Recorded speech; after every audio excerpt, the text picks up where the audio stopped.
think we got one on chicken here. Let's see if he stayed hooked up. Not even a mug. There goes one on the planer board. Can y'all see that over there? Boom, there goes another one right there. Look at that, look at that, look at that.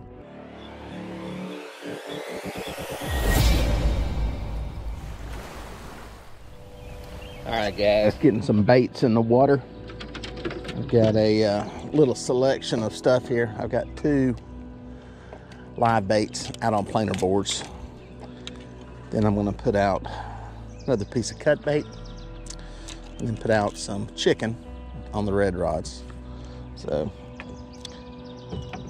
get them out, get them spread, see what we can catch. Oh yeah, y'all know what's in that bag. Ain't no secret. Ain't no secret. Get us a few chunks out of here so we're good to go. Also got some plain chicken today in case I run out of this goodness. Whoop, got some santee rigs. I'm just gonna put out a mix of them. Got some ripping lips rods here.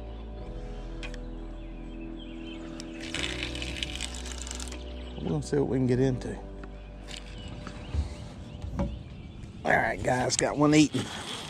Got one eating. Been pulling for a while here. We did catch one small channel cat on the perch rod, which I didn't even film yet. It happened kind of quickly. And been pulling probably about 30 minutes here. Just got hooked into this one. This was on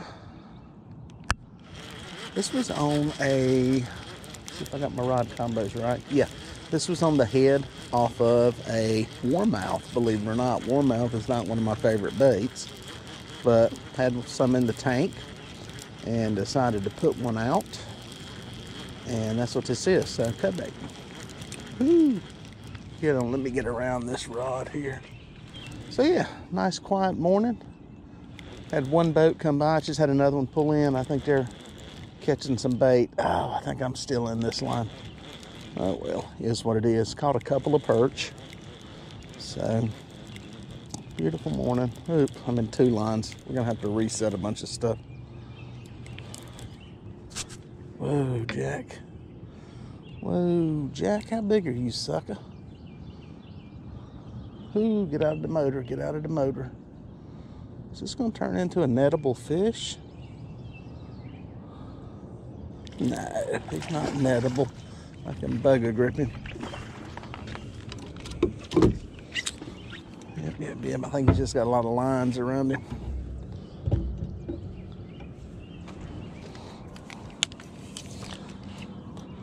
Oh, he's barely hooked. He is not gonna stay hooked. I'm gonna lose that fish. Got it. Ooh, yeah, he's hooked better than I thought. He is hooked better than I thought.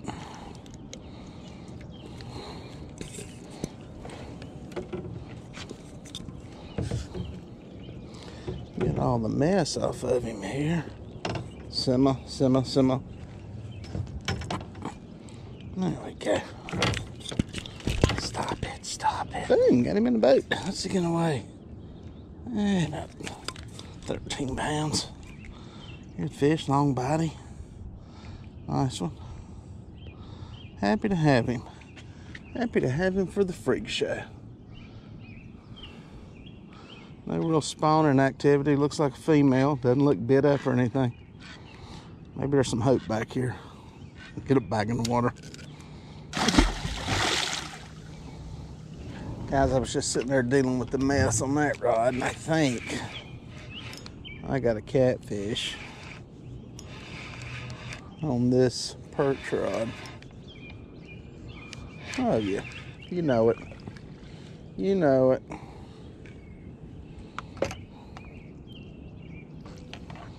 Mr. Channel Cat sneaking up there. This is like yesterday's trip, getting a lot more and more smaller fish showing up. Generally a sign. Spawn's kicking in.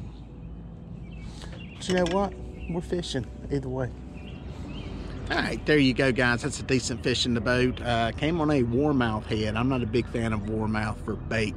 They're a sunfish. A lot of people just call them brim or bluegill. They're a little different. For some reason, I've never had super duper good luck on them, but I'll catch them. I'll pull them as live bait. I'll catch some fish on them now and then. Flatheads will eat them. Flatheads will eat anything. But a nice blue took that one. It was on the head section. So kind of been dragging about 30 minutes. I caught one on the perch rod, a small channel. I got a feeling we'll catch some of those in here today. But I'm gonna keep pulling this area back here into the shallow back of this creek just to see what's going on. Like I said, I'm trying to replicate a pattern from another part of the lake, so we're gonna see if that works. And we'll bounce around and try some stuff. But again, even split. I've got chicken out on 3 rods, cut bait on the other 3. Got a live bait out too. So let's see what else is back here. All right, guys, got one going on my PC Fun spinning reel. Boom, hooked up. We just got the baits out on some of those rods that had fish on them. This one back in the water. Put my spinning stuff back on the boat. I know a lot of people are interested in spinning tackle just because it's easier to use. Got a lot of people on guide trips on the boat that have said they prefer it, so I decided to put them back on here for some of my videos. Let you guys see it's okay to use spinning gear.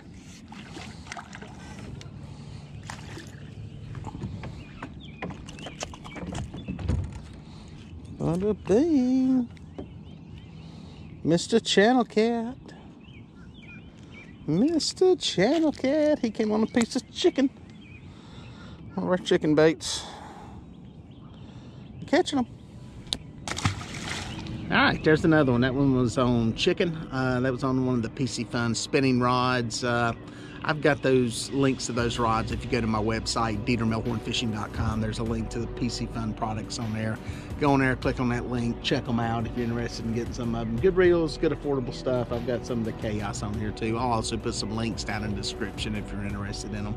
But yeah, it's a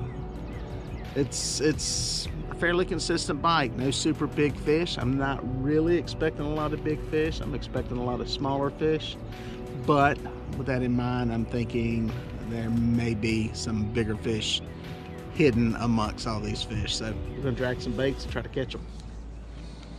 Guys, we got another one going on this PC Fun spinning reel on this Ripping Lips spinning rod.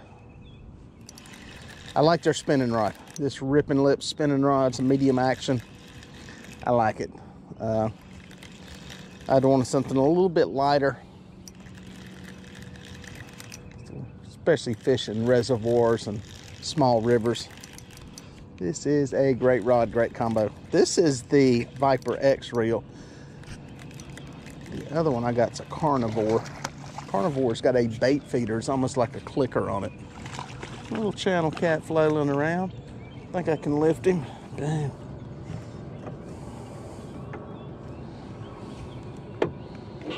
It is, guys. Like I said, man, we're starting to get into that pattern. Catching these channel cats. Blues are getting elusive. I think these little suckers are feeling comfortable going out and eating right now. I'm back alive. Well, guys, there's another one in the boat, another channel cat. There's a lot of stuff back here. There's bait, there's fish, there's arches. It looks like some decent catfish. So far, it's been that one blue and some channels. So I'm gonna keep pulling.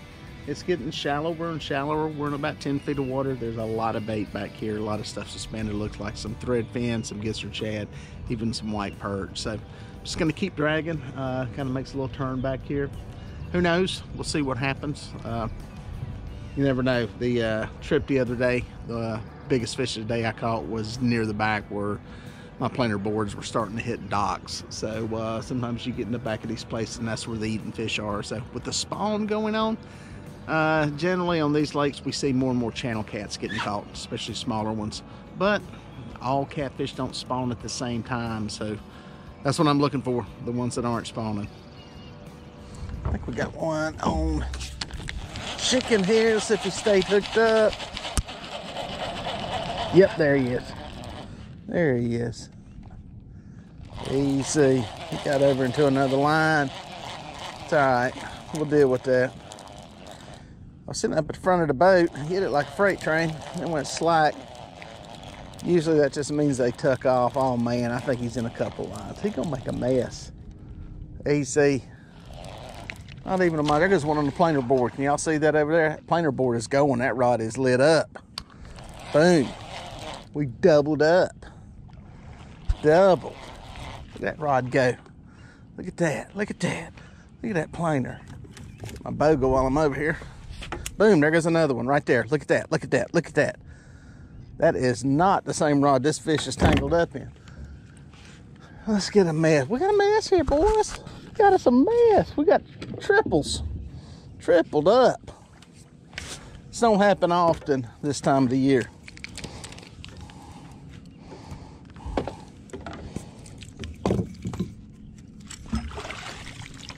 There's one. Simmer down. We're gonna get a family picture here, y'all. Put that one in the boat. It's just kind of rare air. But I'm rolling up onto a mussel shoal. We don't get this much anymore. At least not on this lake. We're gonna get a family picture. There's another one. Poof. Woohoo. Simmer, simmer. Another one on chicken. They're gonna be okay for a second. All right, let's see what we got here. I'm not sure if this has got a fish or just spooling line out. Yep, there's a fish on this one. This one's gonna take a while. It's way back there. I forgot to knock it in gear. Put a waypoint on that.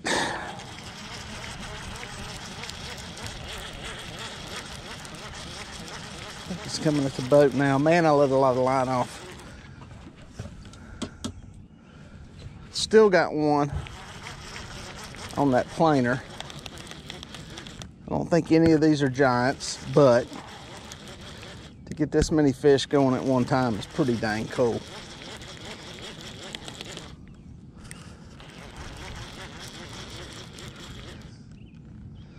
Way too much line out. Sometimes I get distracted. That one's swimming off to one side. This is fun fishing, guys. You don't, like I said, you don't get this all that often anymore. I've had people on guide trips ask me recently what, you know, about, do you ever get 4 or 5 at a time? And I said, well, back in the old days when we had a lot smaller fish in the lake, you'd see that more, but you don't see it that much now. All right, let's see what kind of mess we got here with the rods. Oh, tangled. There we go.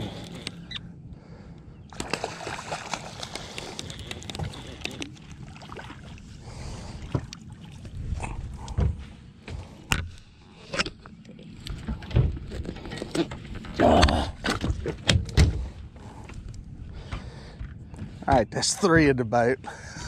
Let's check on this striper or this planer board. I don't even know if this fish is still on. Yep, he's there. Let me pop this board off here. This is crazy. This many fish. Don't happen often, guys. Matter of fact, I don't know that I put a video out where I've had 4 on at one time. I don't think I have done one of these before. Odds are you got a bunch of fish in an area feeding. In this case, it's probably mussels. These are all the same. Well, this one's a little bit bigger. He's gonna need a boga grip.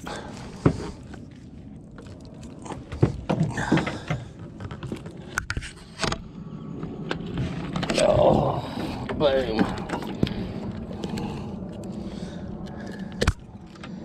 Unbelievable. Unbelievable, guys. Another one. Just double check this spinning rod to make sure there's not a fish on it because it was flopping. Yeah, I don't think it has any on it. Wow, amazing. We got one, two. We got 2 on cut bait, 2 on chicken. Amazing. There they are, guys. We got 4 of them in here. Get a shot of them real quick and get them back in the water. Nice fish. Oh, gonna have some slime all in the boat. Got another one here. Give me a sucker. There we go. Full of mussels. I can feel them in their bellies. Heck yeah. Nice, nice, nice. The last one. Nice fish. Another good one. Yes, sir.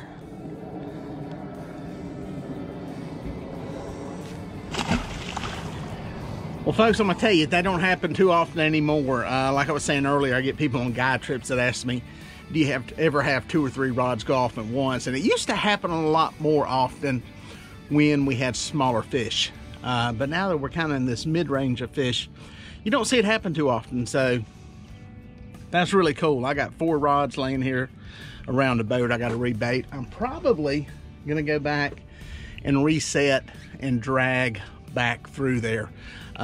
There's definitely a little area there where there were a bunch of fish. Will they be there again? Who knows? You never know. But there was definitely a sweet spot on that pass. So I'm going to pull everything in and come back through there. It was evenly split on baits. They obviously didn't care. They were feeding. Those fish were hungry. They didn't care if it was chicken. They didn't care if it was cut bait. And we got fresh cut bait out, so they hit them evenly. So that just goes to show you, man, when they're hungry and they're feeding, they'll hit it. But yeah, I think that's what I'm gonna do. I'm gonna go back through there. Again, look how long we've been fishing, dragging. We hit a lull there, didn't get anything, and then poof, you hit a sweet spot in your own fish. Again, that's where being in a boat, you definitely have an advantage this time of year, especially when you start to get into the spawning time. You can be in the right place, and I think that's what happened there. I was in the right place and hit the right combo of stuff. So I'm gonna get up what's left out there, go back, reset, come back through. I think it is on there. I think that's on. That is on. That is on right there.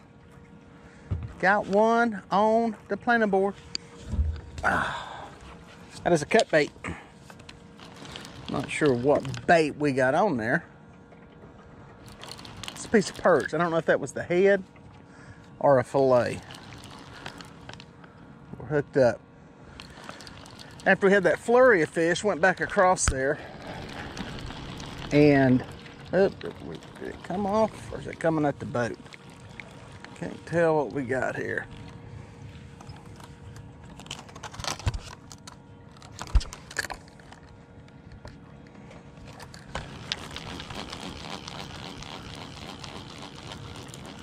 Yeah, he's there. We had that flurry of fish. Went back, reset, put out new baits, drug parallel to that area. Never got bit. Made a little bit of a turn. I'm kind of parallel on the bank. And just now got hit. So it's been probably half hour or so since I had a fish. So, oh, popped off. Popped off right there near the boat. Blue cat, about 8 or 9 pounds, not a monster. Again, that one hit one of the pieces of cut bait that I had on one of these bigger floats. Just a Santee rig with a big cork to float the bait up. For the bigger baits, I don't really need it with what I'm using because I'm only using a bait about that size. So, and putting them on a planer board. Any of you guys that wonder what planer boards are for, they basically increase your spread. What I do to put them out, I get people ask about this and love seeing it on the guided trips. I'll cast out. You ain't got to cast out super far. Cast out next to the boat, and you let it sink to the bottom. You know, just a moderate cast. You don't have to sling it. These boards are made by BCAT boards. You can see the name there. Good planer boards. They got a heavy float on them. They also got my name on them in case I get lost. Very smart, because somebody found one of mine and actually contacted the folks at BCAT But anyway, they got a big float. The coolest thing that I like about them is this locking clip. Don't know if you can see it. It's got a little peg in there. Your line goes behind it. This locks in place, and you can adjust this screw to adjust the tension on it, on how tight you want it. But anyway, what you do is you get the board out in the water. Then you put this clip on the back of it. This secures it to your line so that if the clip comes loose, it's still on the line. Then you put this in front of that. This clip goes closest to the rod. You put it in there, behind that clip like that, behind that post, and lock it down. That's all you do. Some people will wrap it around, a bunch of stuff. That is all I do. And then the easiest thing to do is just drop it in the water beside the boat. Once you've been doing this for a while, I pitch them out away from the boat just a little bit.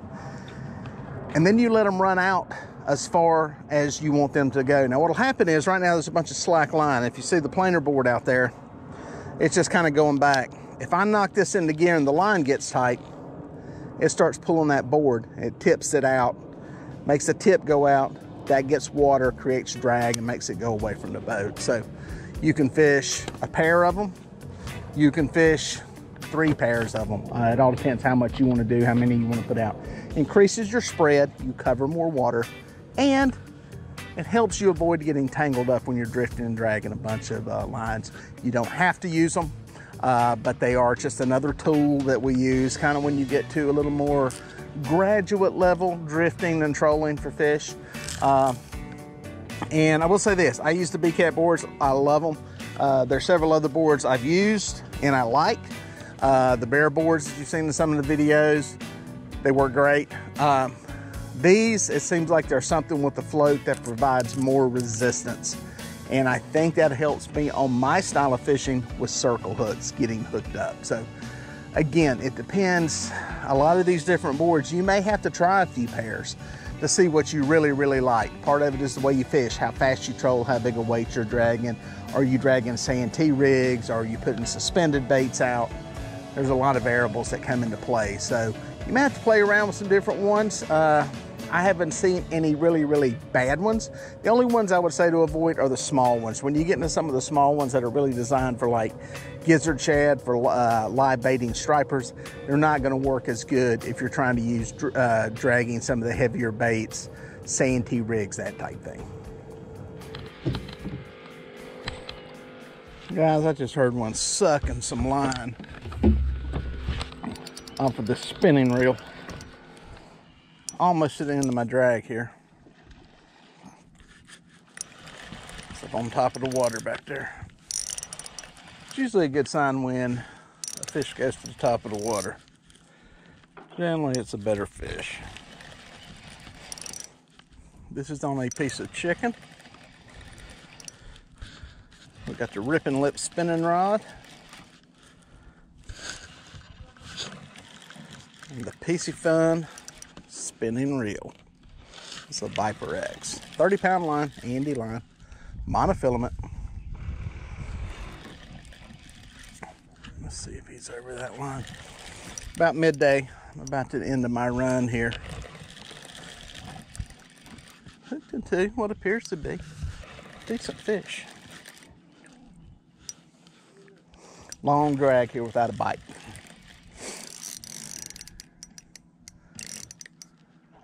Well, it's good fish. See if we can work him to this side.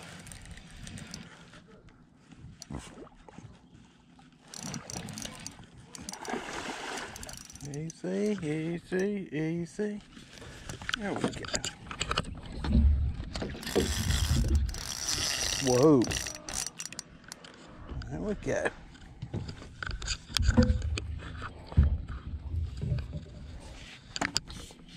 Nice, nice.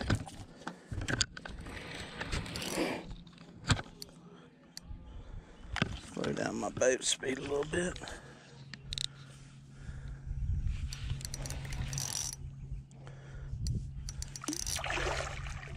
Boom.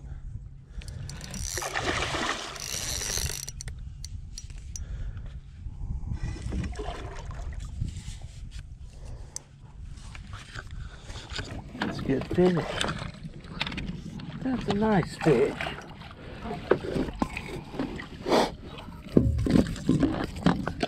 Ooh, there we go. Popped him loose right there. Pop that hook right there. That's what happens when you don't net them.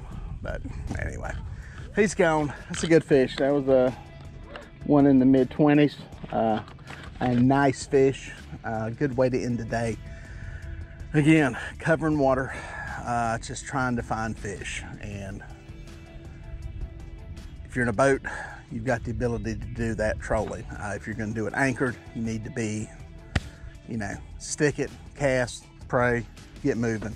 And but if you're in a boat, if you control drift, that kind of stuff, it's a good way to find some fish. Especially here, getting into the spawning time.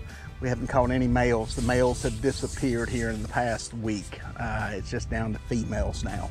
So that tells me spawning's going on. So it is what it is. You just have to fish when you can, and fish hard enough, you'll find some.